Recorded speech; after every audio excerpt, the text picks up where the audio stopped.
जय श्री राम। आप सभी को मेरे स्टेनोग्राफी चैनल पर आप सभी का स्वागत है। डिक्टेशन स्टार्ट करते हैं अपन 5 सेकेंड में। स्टार्ट। पश्चिम बंगाल की राजनीति और हिंसा जैसे एक दूसरे का पर्याय बनते जा रहे हैं। जिस दिन वह पंचायत चुनावों की तारीख घोषित हुई, उसी दिन से हिंसा शुरू हो गई है और अब तक वहाँ 45 लोगों के मारे जाने की खबर है। नामांकन से लेकर मतदान और मतगणना के दिन तक हिंसक झड़पें होती रही।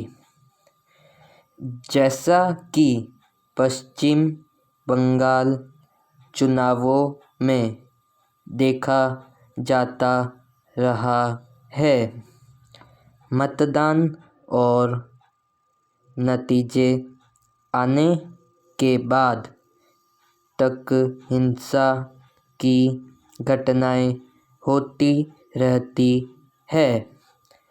पंचायत चुनाव में भी इसका सिलसिला अभी बने रहने की आशंका है। मतगणना के वक्त विभिन्न जगहों पर विभिन्न राजनीतिक दलों के कार्यकर्ताओं के बीच हिंसक झड़पें हुई और 6 लोग मारे गए। पंचायत चुनाव में वहाँ व्यापक हिंसा की आशंका पहले ही जताई जा चुकी थी, जिसके मद्देनज़र बड़े पैमाने पर राज्य सुरक्षा बल और बलों की तैनाती की गई थी। इस हिंसा में बेशक सत्ताधारी तृणमूल कांग्रेस के कार्यकर्ता अधिक मारे गए हैं, मगर इस आधार पर राज्य सरकार को कानून व्यवस्था संबंधी अपनी जिम्मेदारियों से मुक्ति नहीं मिल जाती। इसमें दूसरे दलों के कार्यकर्ताओं की भी हत्याएं की है। यह कोई पहला चुनाव नहीं है जिसमें इतने बड़े पैमाने पर वहाँ हिंसक झड़पें हुई। पिछले विधानसभा और लोकसभा चुनावों में भी बड़े पैमाने पर हिंसा हुई। यह समझ से परे है कि आखिर पश्चिम बंगाल में राजनीतिक दलों और कार्यकर्ताओं का लोकतांत्रिक प्रक्रिया पर भरोसा इतना कमज़ोर कैसे होता गया है कि वे कानून व्यवस्था को धता बताते हुए अपने ढंग से मतदान कराने पर उतारू हो जाते हैं। वहाँ कोई भी राजनीतिक दल ऐसा नहीं दिखाई देता, जो अपने कार्यकर्ताओं को राजनीतिक हिंसा से दूर रहने का अनुशासन सिखाता हो। बल्कि अब तो लगता है कि वहाँ के मुख्य प्रतिद्वंद्वी दल सिद्धांतों के बजाय बाहुबल के जरिए मतदाताओं को अपने पाले में खींचने में ज़्यादा यकीन करते हैं।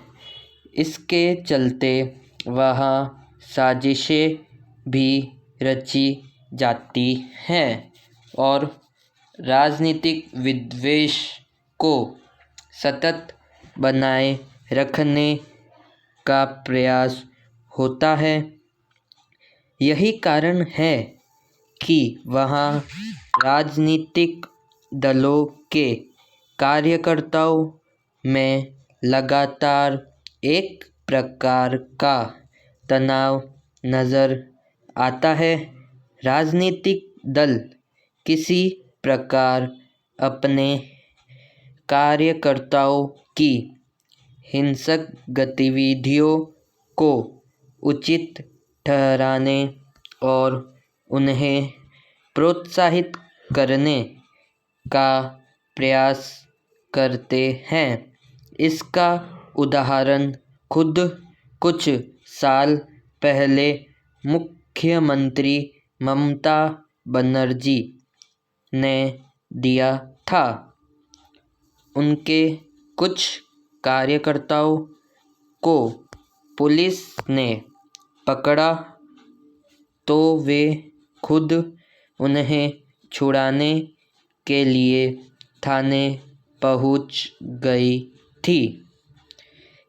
इसी तरह दूसरे राजनीतिक दल भी पुलिस को अपने प्रभाव में लेकर अपने कार्यकर्ताओं की हिंसक गतिविधियों पर पर्दा डालने का प्रयास करते देखे जाते हैं।